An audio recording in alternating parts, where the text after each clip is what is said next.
哲学家尼采说过一句话：生活中有件重要的事情，就是挖掘和管理自己的能量。有缘人，恭喜你刷到了这个视频。今天我来告诉你一条振奋人心的秘密。听之前，能量高的人都会先点赞，这样他的能量也会越来越高。我希望你也是那个人。美国心理学家大卫·霍金斯在《能量与压力》一书中，绘制了一幅人类意识能量层级图谱。他认为，能量层级越低的人，越倾向于封闭、自我膨胀，因而总在质疑、挑剔、愤怒；能量层级越高的人，越能进入合一无我的境界，能够做到兼听并蓄、慈悲包容。人看到的世界是自己内心的折射，自身能量低，看到的都是别人的缺点。当你能量越来越高，你就开始真正理解了每一个人。教授陈明曾在一档节目中分享过一个故事：波斯王子曾经开过一次宴会，宴请来自世界各地的使者。来自非洲的使者和来自东方的使者，因为老人去世遗体怎么处理的问题发生了巨大的争议。来自东方的使者说，老人去世以后，他们竟然会吃掉老人的遗骸，实在是太残忍了。来自非洲的使者说，他们竟然把去世的老人埋进土里，让他们在土里面腐烂，实在是太残忍了。我们把老人的尸体吃进去，让他跟我们融为一体，他们才能获得新生。这个世界是复杂的，人的观念也是多样的。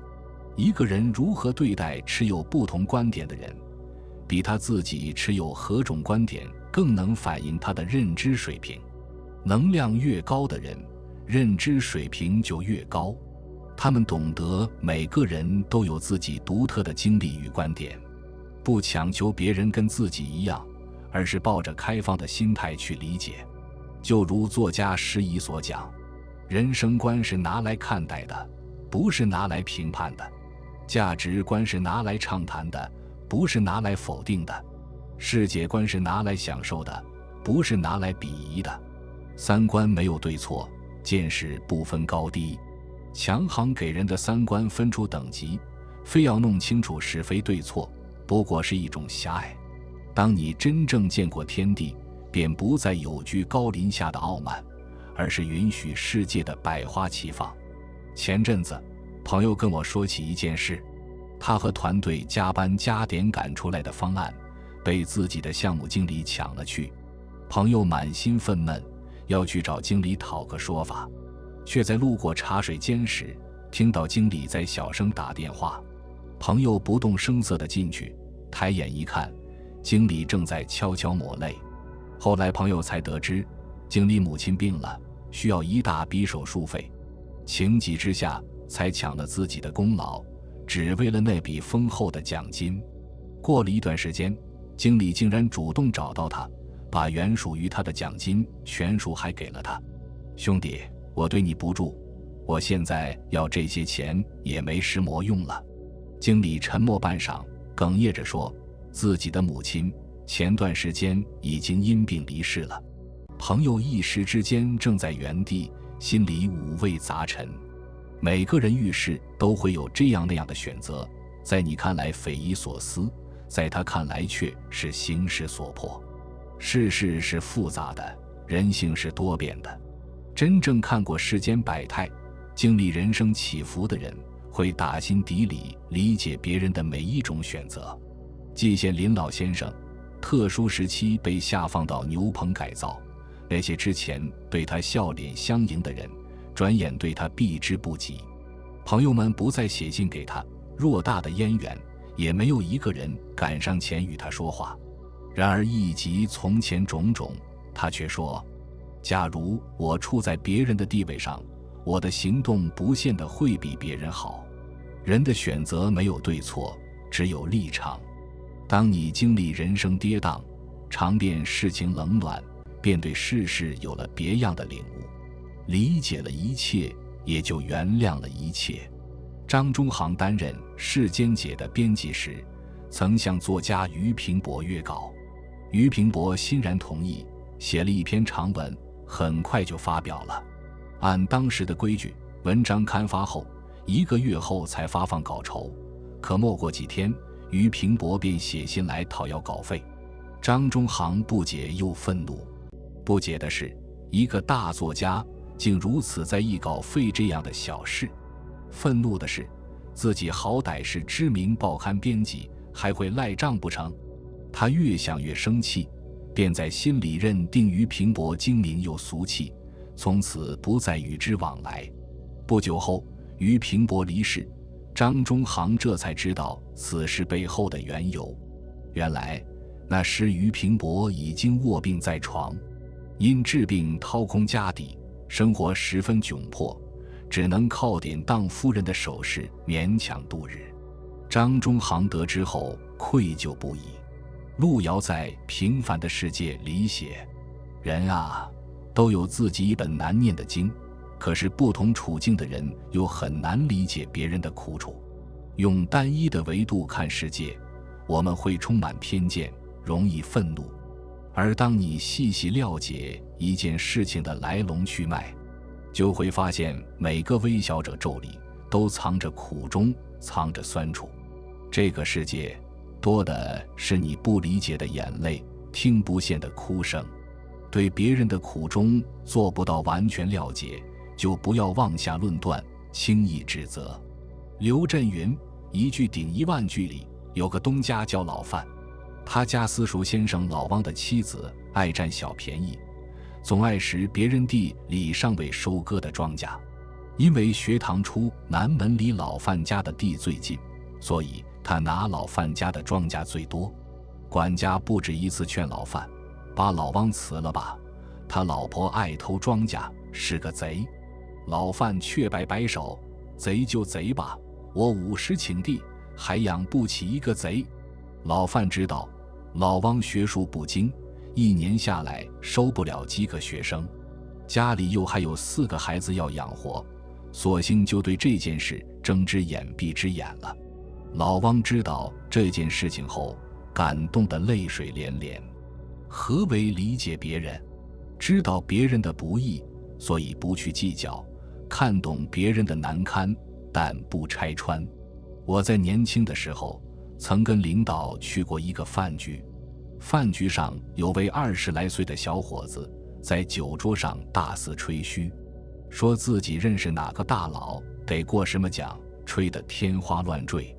这位小伙子我也见过，是合作公司一个刚入职不起眼的小职员。更可笑的是，他吹的很多奖项根本就子虚乌有。我按捺不住正欲起身拆穿他，领导却悄悄拉了拉我的衣角，示意我坐下。不仅如此，他全程面带微笑看小伙子表演，还时不时搭上几句话。回去的路上我问他，你怎么就看得惯这重虚张声势，只知道满嘴跑火车的人？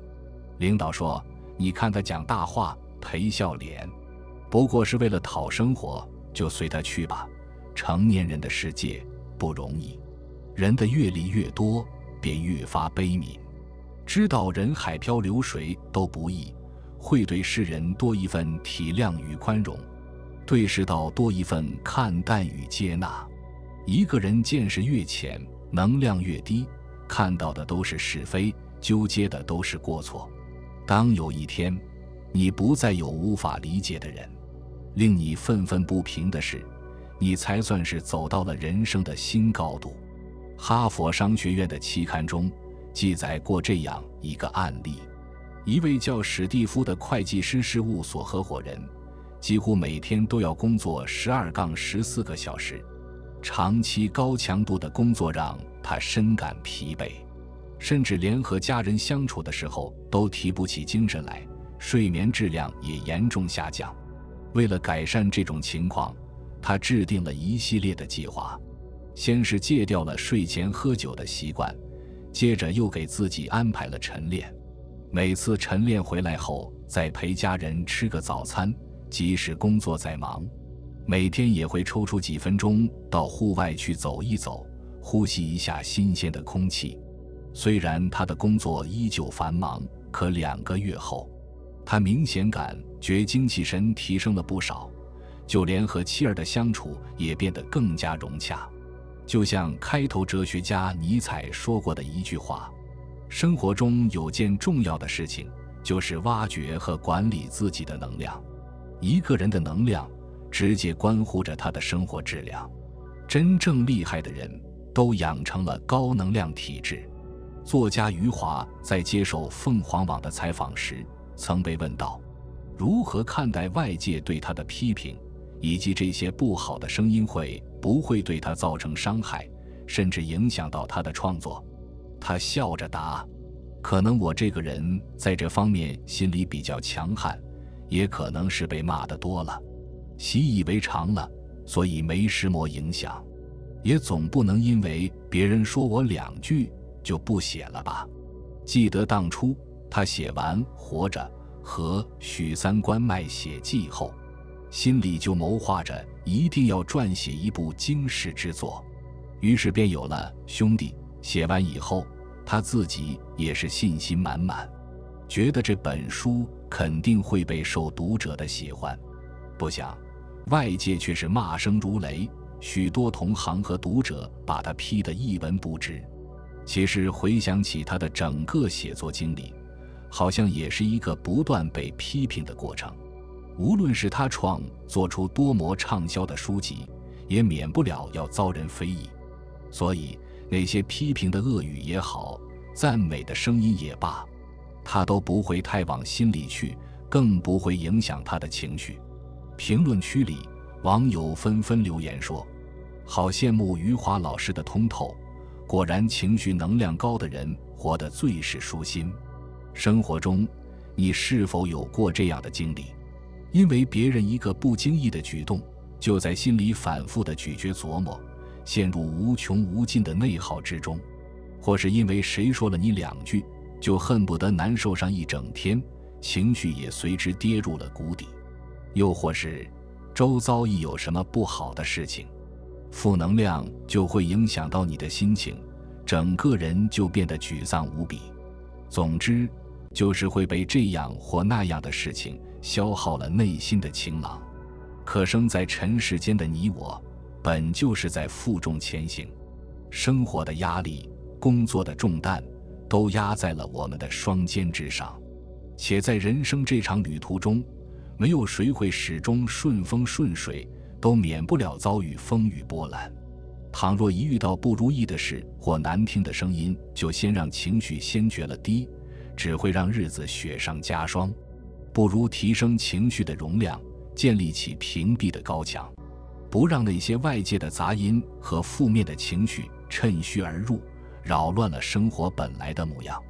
人生的下半场，拼的是情绪能量管理，守护好情绪能量，才能无畏生活的起伏跌宕。修好屏蔽力，方能在纷扰的世俗里活得从容淡定。心理学上有个著名的自我实现预言效应，说的是一个人如果常常对自己进行积极的心理暗示，想着一件事会朝好的方向发展时，那么这件事多半就会如他所愿，慢慢倾向好的趋势。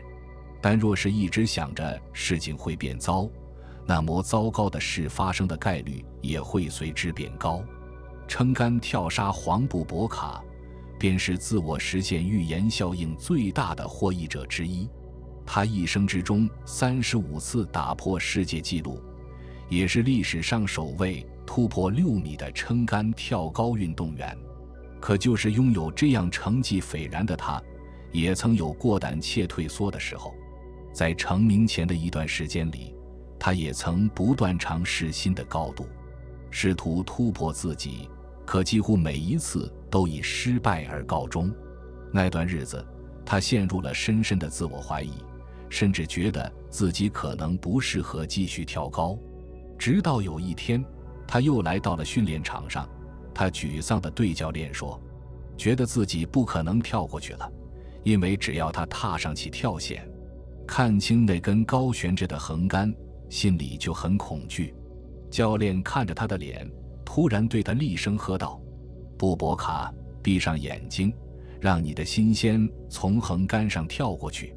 如果你的意念先屈服了，你就永远都过不去了。这一句话让布博卡如梦初醒，他在心里不断地告诉自己，这一次一定可以。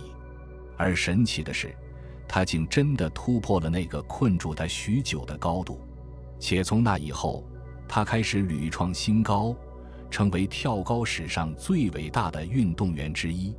多年以后，有记者问他成功的秘诀是什么，他说，在每次撑杆跳之前，让自己的心先跳过去。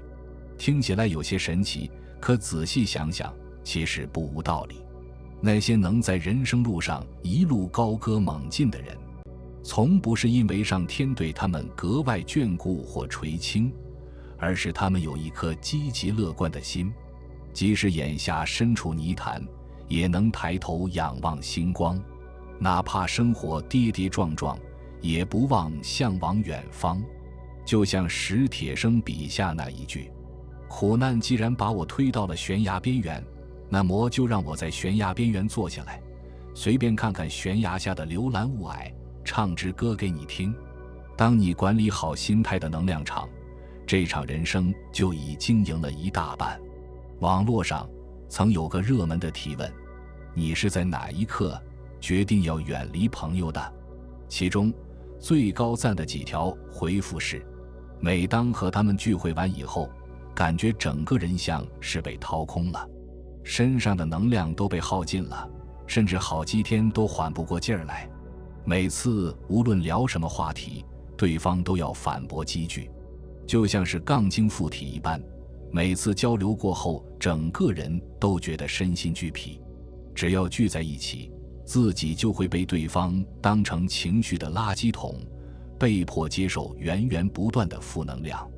无论是工作还是生活，对方好像都能吐槽个遍，每次聚完之后，自己也会变得无比的沮丧。是啊，人和人之间好像真的不一样。有的人好像天生高能量，能给你充电补给，跟他待上一会儿，你好像立刻就能满血复活，就算去和世界掰个手腕也不足为惧。可有的人只会消耗你的精力和能量，和他们在一起，哪怕只是多说几句，也会瞬间就摧毁你内心的宁静。北大心理学教授毛利华曾在一场演讲中说过，一个人的社交范围和质量能够直接影响他的心理健康水平和幸福感。高质量的圈子就像是一片肥沃的土壤，能够给人以滋养，能够让人更好的精进和成长。而低质量的圈子则像一块巨大的能量磁铁石，总是会在不知不觉间吸走你身上所有的能量。还记得那个在《最强大脑》上一眼就能分辨出520杯水的王玉衡吗？他曾在一次采访中坦言，他一天不能和太多人说话，否则就会让他觉得元气大伤。虽然人多的时候的确喧嚣热闹，但于他而言却是重消耗。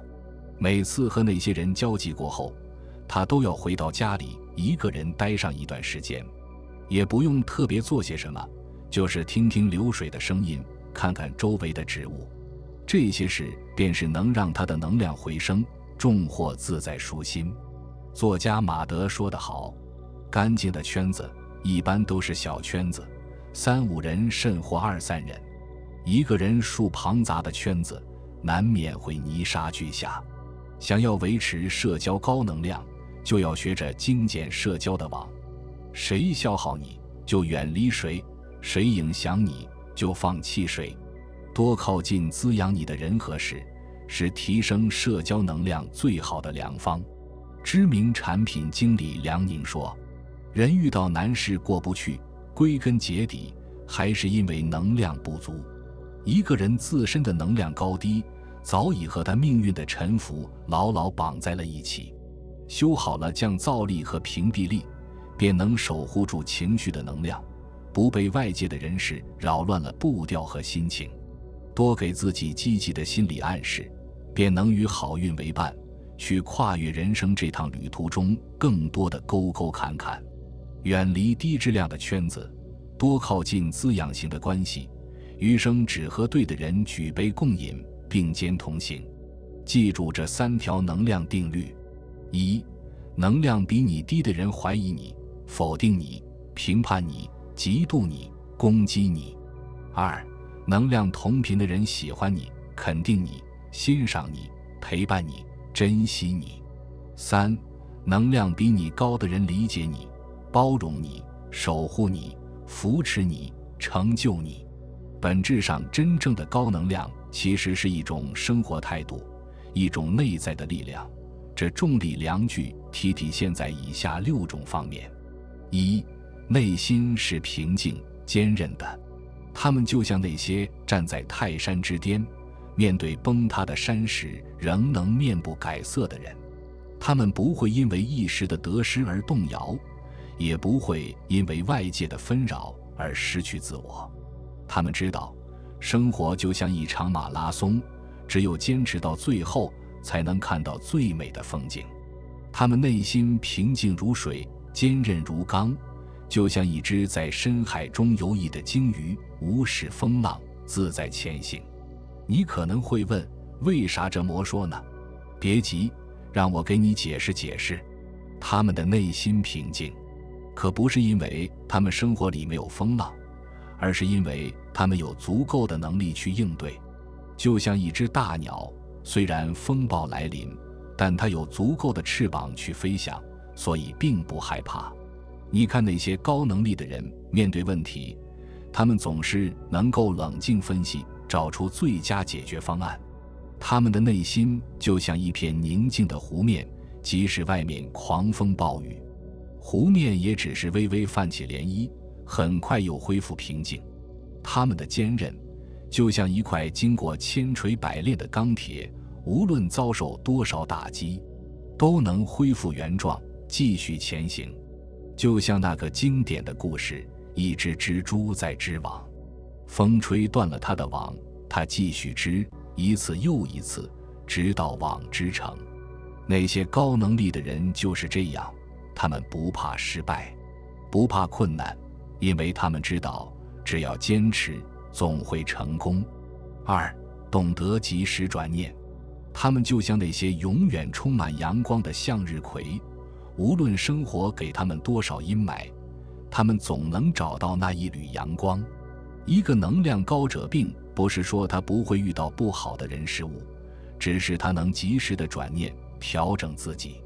他能看到更多好的维度，打开生命的视野，进入到更宽广的世界中，连接更多正能量，来提升自己的生命能量场。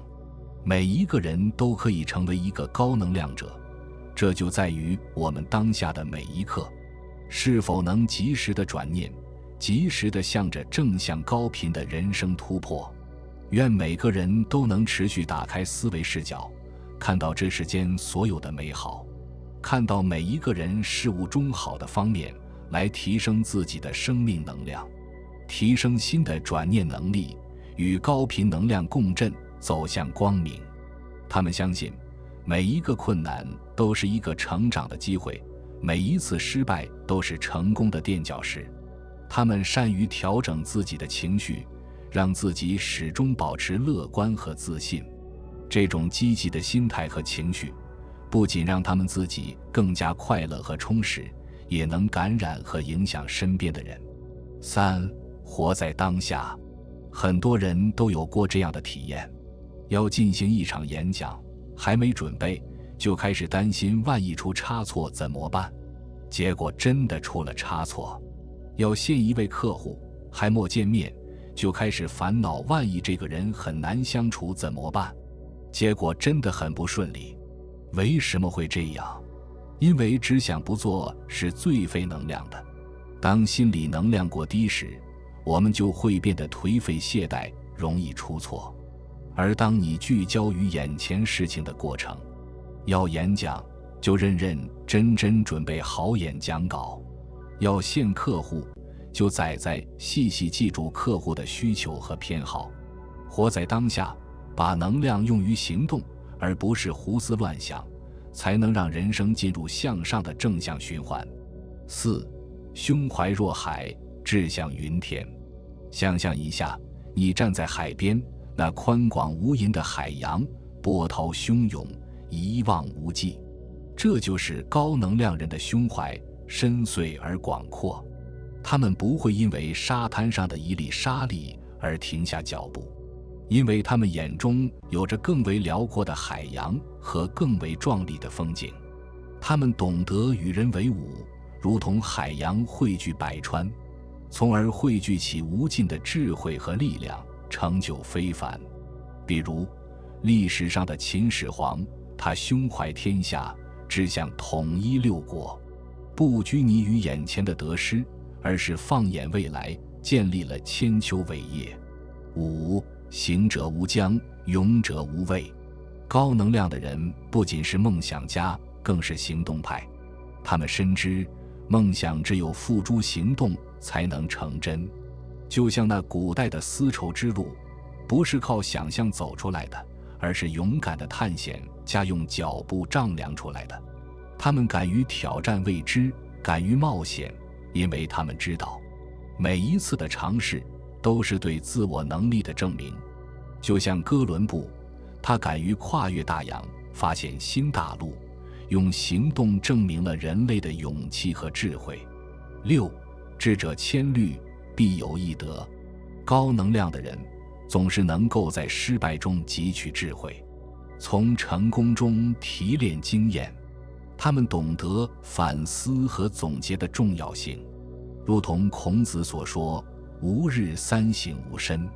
他们会在每一次尝试后，认真回顾自己的表现和不足，从中找到改进的方向。这种善于反思和总结的习惯，让他们能够在不断试错中找到正确的道路，实现更高的目标。比如爱迪生在发明电灯前失败了上千次，但他并没有放弃，而是从中总结经验，最终成功发明了电灯，照亮了世界。高能量的人身上所具备的这些特质，就像一盏明灯，照亮了他们前行的道路。很多时候，困住一个人的不是外界的问题，而是内心的无力感。管理好内心的能量，才有精力去面对世事刁难。感谢您的收听，如果您有所收获，请给我们一个点赞。如果你已经感受到了这股能量，请在评论区与大家一起分享。这里是高阶思维频道，如果你觉得对你有帮助，请订阅我们，我们会持续带给大家更多高阶思维。